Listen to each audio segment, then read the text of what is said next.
여러분 안녕하십니까? 문헌정보학개론 수업 시간입니다. 문헌정보학개론에 대해서 수업하기 전에 여러분들한테 내가 무엇이든지 물어보세요 코너를 만들고 질문 한 일주일쯤 받았습니다. 굉장히 많은 질문들이 올라왔고 또 내가 여러분에게 보여줬던 자료라든가 글이라든가 블로그들 많은 걸 읽은 것 같습니다. 보면 참 이런 생각도 할 수 있겠구나, 이렇게 보는 사람들도 있겠구나 라는 생각을 하면서 참 재밌었습니다. 어쨌든 이제 그 경험과 여러분의 질문을 바탕으로 이번 학기 첫 강의를 진행할까 합니다. 첫 번째 강의 주제는 문헌정보학에 대한 정의를 내려보는 것입니다. 문헌정보학에 대한 정의는 상당히 다양하게 내려질 수도 있고 또 내리는 사람마다 조금씩 보는 관점의 차이들이 보이기 때문에 이것이 정답이다 할 수는 없습니다. 그리고 여러분들이 제가 올린 글들을 읽고 제 블로그를 찾아보면서 많은 질문들을 하셨는데 일단 그 글들과 블로그는 개인적인 의견임을 전제합니다. 물론 그 개인적이라 하더라도 사회적 책임이 분명히 있는 것이고 학자로서 또 문헌정보학을 가르치는 교수로서 충분히 어떤 학문적 배경은 있다고 저도 스스로 자부를 합니다. 어떻든 여러분의 질문에 근거해서 첫 시간에는 문헌정보학이 도대체 무엇인지에 대한 정의를 내려보겠습니다. 일단 제가 먼저 여러분에게 했던 제 정의, 문헌정보학이란 인간의 정보행위에 보여지는 제 현상에 대한 과학적 규명 작업이라고 볼 수 있으며 이는 정보의 본질을 이해하고 정보의 생산, 유통 및 예측에 대한 체계적이고 논리적인 해석을 시도함으로써 가능하다. 얘기는 굉장히 그럴듯해 보이지만 간단하게 말하면 인간이 갖고 있는 모든 커뮤니케이션에서 나타나는 모든 현상들, 결과들, 얻고자 하는 것들에 대한 것을 분석하고 해석하고 예비하고 조직하고 하는 모든 일련의 작업들이 다 들어가 있습니다. 이제 여러분이 문헌정보학이라는 학문의 명칭을 들으면서 이제 혼란스러워하는 것 중 하나가 뭐냐면 문헌정보학과 도서관학의 차이가 무엇이냐에 대한 얘기고 과연 문헌정보학과 도서관학은 다른 것이냐 아니면 같은 것이냐, 같은 것이라 하더라도 도서관학이 진화하고 발전된 형태가 문헌정보학이냐 아니면 단순히 도서관학이라는 명칭을 문헌정보학이라는 시대적 명칭으로 바꾸었느냐 하는 것에 대한 의문일 거라고 봅니다. 일단 결론부터 얘기하자면 문헌정보학이라는 학문과 도서관학이라는 학문이 크게 다르지는 않습니다. 여러분이 도서관에 대해서 갖고 있는 일반적인 사고 틀에서 보면은 문헌정보학이라는 학문과 도서관학이라는 학문은 굉장히 다르다라고 말할 수 있지만 제 견해에서 보면 도서관학이나 문헌정보학이나 똑같다라고 말씀드릴 수 있습니다. 다만 차이가 있다면 도서관학과 문헌정보학의 명칭이 변경된 시대적 차이가 있을 수 있고 기술적 차이가 있을 수는 있습니다. 그 시대적 기술적 차이라는 것은 다름이 아니라 문헌정보학이 미치는 영향과 도서관학이 미치는 영향이 소위 도메인이 커졌다는 얘기죠. 도서관학이라고 불렸을 때의 도메인은 도서관이라는 영향, 공간 속에서만 이루어졌던 것들이 지금은 모든 세상을 대상으로 문헌정보학의 학문이 확장되어졌다고 보면 됩니다. 그 얘기는 도서관학이라는 학문과 문헌정보학이라는 학문 속에 그 진화 속에 가장 큰 변화가 있었던 것이 과학기술이고 IT 기술입니다. 소위 문헌정보학이라는 학문이 태동한 것은 2차 세계대전이 끝나고 난 다음에 과학기술의 발전, IT의 발전으로 그동안 도서관이 가져왔던 기술들의 혁신적인 변화가 요구되었던 것이죠. 그래서 도서관이라는 학문이 자연스럽게 문헌정보학이라는 학문 명칭으로 변경되었습니다. 그 비근한 예는 미국이 1960년대 들어서 문헌정보학이라는 명칭으로 변경을 하기 시작합니다.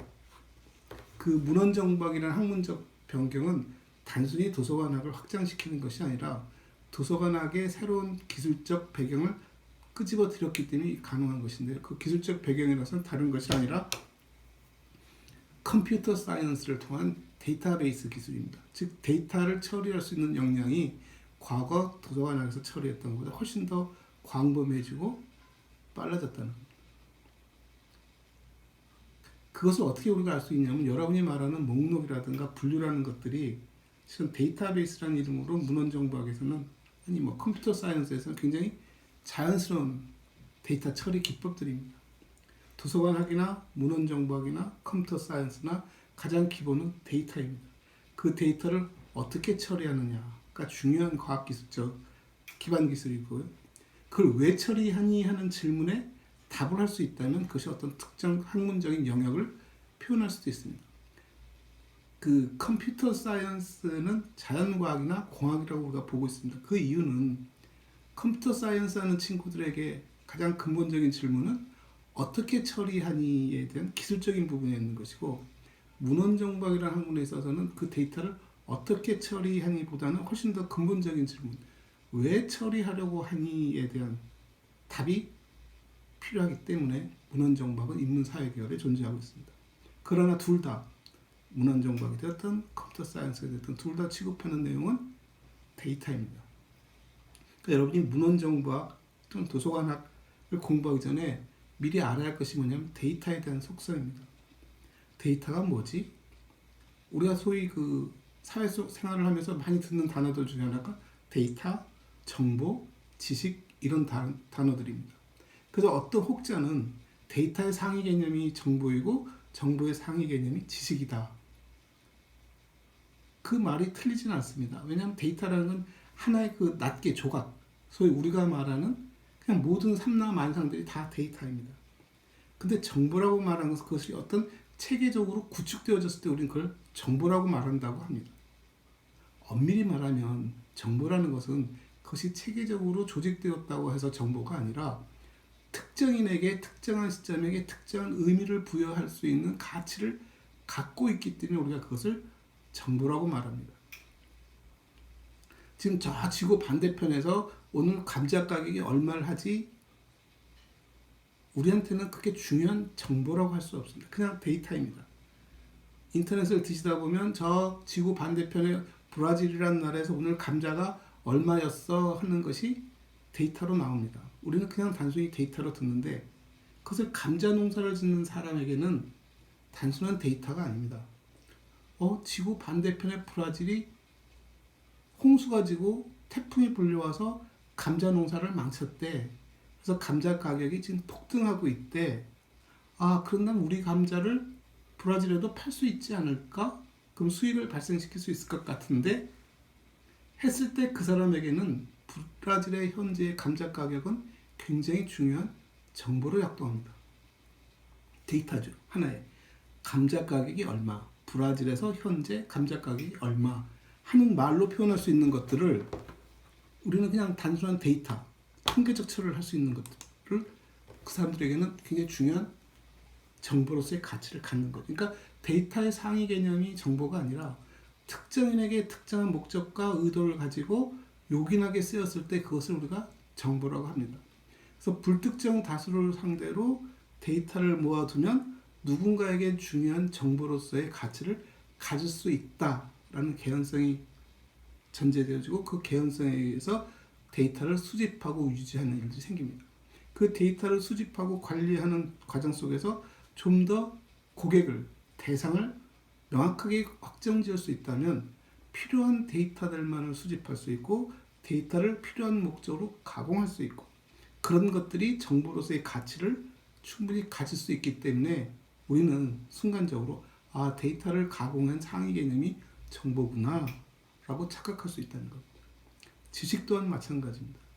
지식은 특정한 데이터들이 경험과 논리적, 합리적, 과학적 근거에 의해서 체계적으로 정리된 것을 지식이라고 말을 하지만 엄밀히 말하면 그 지식도 하나의 데이터에 불과합니다. 데이터가 글자 하나, 숫자 하나, 현상 사진 하나, 말 하나 이 모든 것들이 다 데이터이고 어떤 데이터는 굉장히 길어서 하나의 문장일 수 있고 한 권의 책일 수도 있는 것도 데이터일 수 있습니다. 다만 데이터가 단순히 의미 없이 낱개로 존재하는 것이 아니라 그런 것들이 어떤 의미 구조를 갖기 시작하고 합리성을 담고 과학적 근거를 담고 경험이 담겨 있으면 우리는 그것을 지식이라고 특별히 구분해서 말했을 뿐이지 데이터, 지식의 상위 개념이라고 생각하지는 않는다는 것입니다. 그래서 여러분이 데이터에 대한 이해를 가지면 저 데이터를 왜 처리하지, 어떻게 처리하지 하는 두 가지 문제를 가지고 우리가 고민할 수 있는 것이고 그 고민의 가장 목적적이고 소위 대상을 한정시켜서 중요하고 필요한 데이터만을 수집한 공간을 우리가 도서관이라고 말할 수 있습니다. 그래서 도서관 하면 어떤 데이터를 갖고 있니 했을 때 우리는 문화적 자산, 역사적 자산, 인간의 그 지식의 창고, 결국 문화유산들을 쥐고 있는 것이 도서관입니다. 상상해 보십시오. 우리가 도서관이라는 공간에 갖고 있는 자원들은 과거의 것이거나 현재 진행형인 것이지 미래의 것은 없습니다. 미래의 것은 누구에게 있냐면 우리 개개인에게 있고, 개개인은 그 미래의 것을 창조하는 힘이 있는 것이고, 우리 스스로가 창조해냄으로써 그것은 다시 선순환 구조로 도서관으로 들어서 도서관 자원이 되는 것이죠.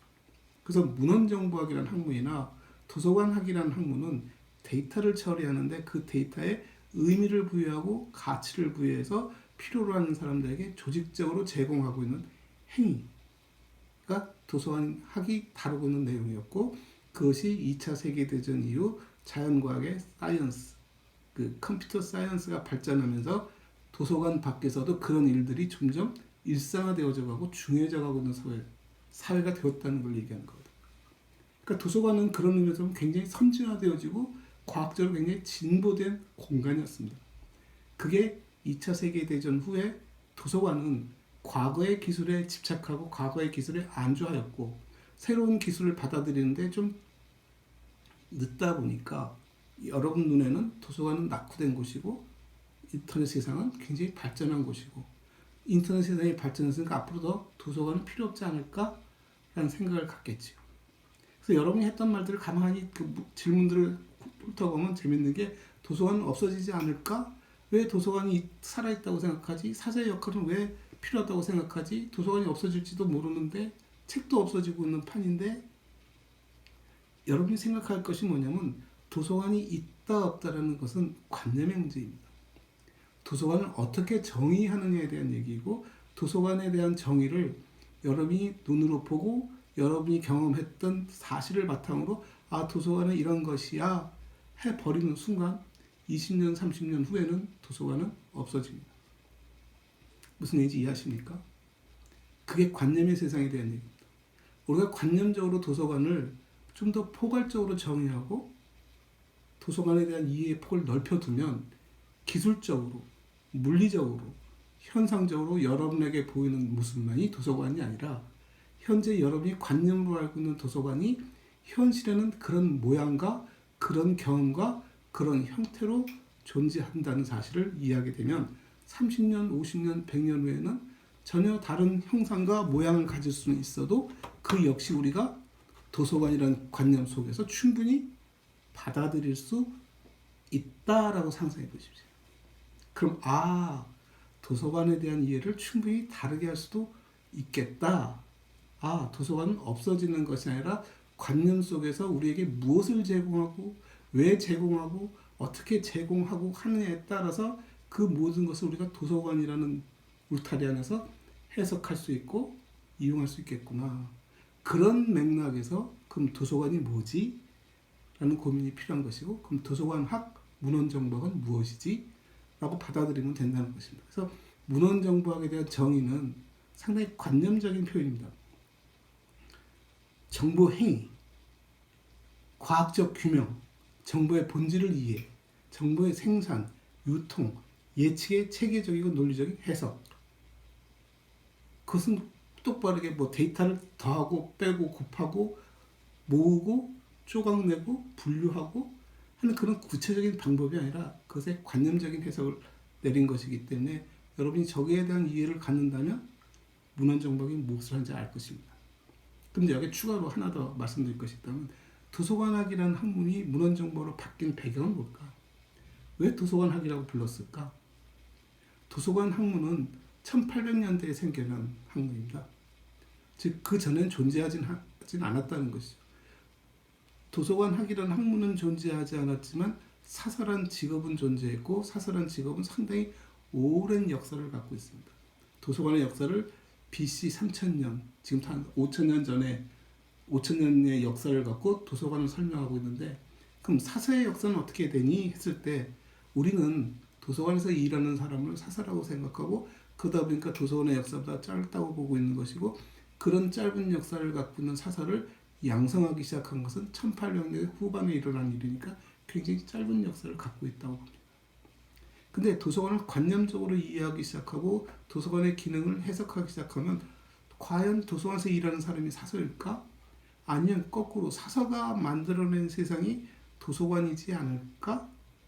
왜? 도서관이라는 공간은 아까도 설명했듯이 굉장히 목적적으로 설계한 데이터를 수집하고 조직하고 제공하는 행위를 한 것이라면 그것을 하고 싶어하는 사람들이 분명히 존재했을 것이고 그 사람들이 가장 편리하게 일할 수 있는 방법을 찾았을 것이고 그런 자원을 선택했을 것이고 그게 소위 책이라는 모양을 갖췄을 것이고 그게 우리가 지금 말하는 도서관의 형태를 가졌을 수도 있겠다라고 본다면 아하 사서가 더 긴 역사를 가질 수도 있겠다라고 해석할 수 있다는 거죠.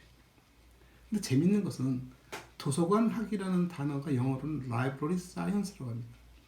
근데 library science를 일본 사람들이 일제시대 때 일본에 들여오고 그것을 한국에 건너오면서 그대로 번역했습니다. library는 도서관이고 science는 학문이니까 library science는 도서관 학이다.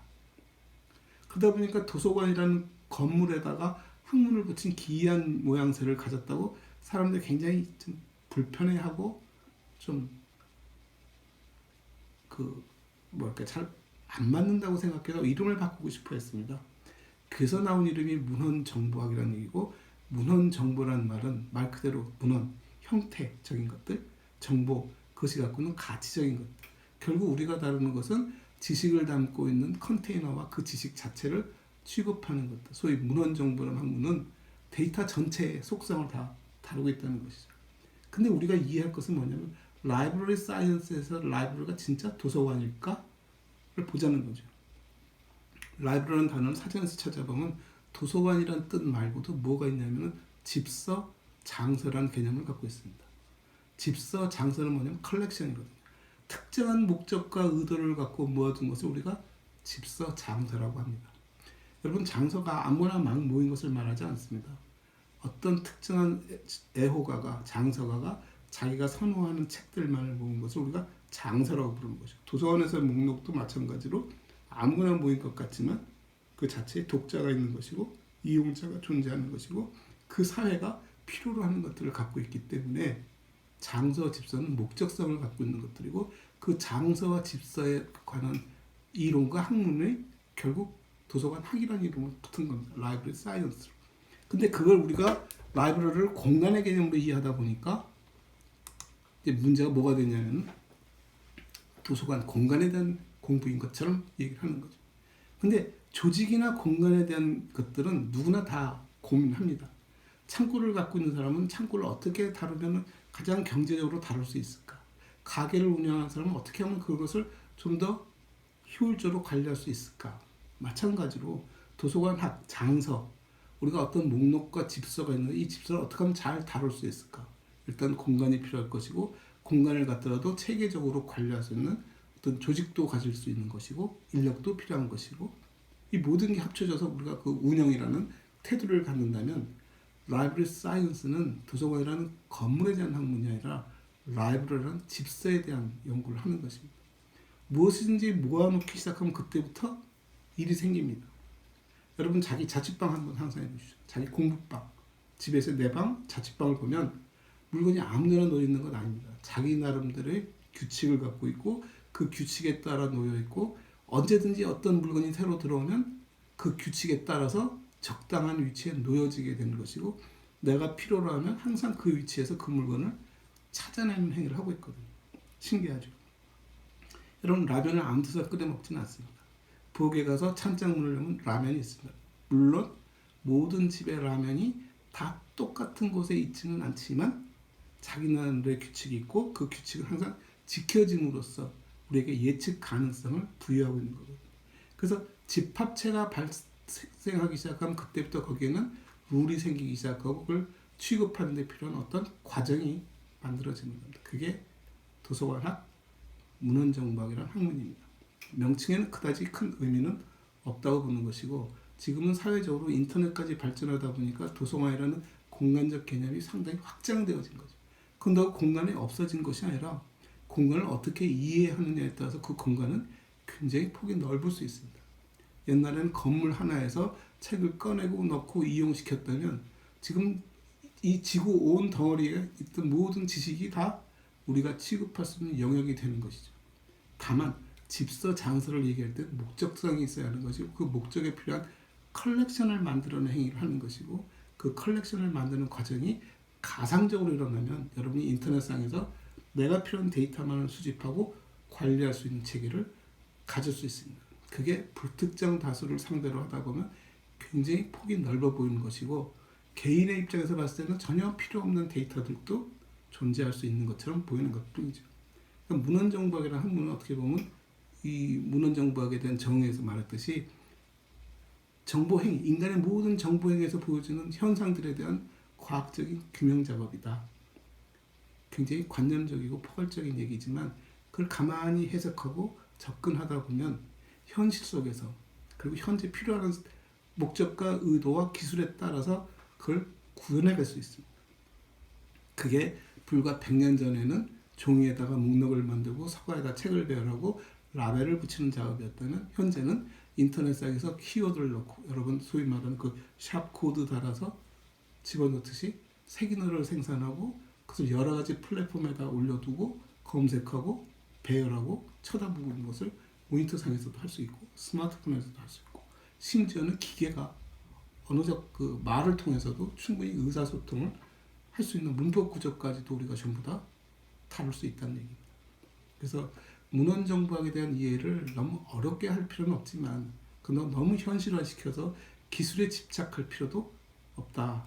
약간 관념적인 용어이지만 이 관념적인 용어를 여러분이 어떻게 활용하고 해석하고 기술 접목을 시키냐에 따라서 굉장히 다양하게 성장하고 달라질 수 있다. 그럼에도 불구하고 그 모든 것이 다 도서관에 대한 얘기이기도 하고 문헌정보학의 연구 대상이기도 하다 하는 것을 말씀드리고 싶었습니다. 일단 오늘 이 영상을 보고 또 궁금한 점이 있으면 게시판에 또 물어보시면 또 추가로 필요한 영상을 만들도록 하겠습니다. 또 여러분 질문에 또 뒤져보고 또 다른 영상도 올리겠습니다. 감사합니다.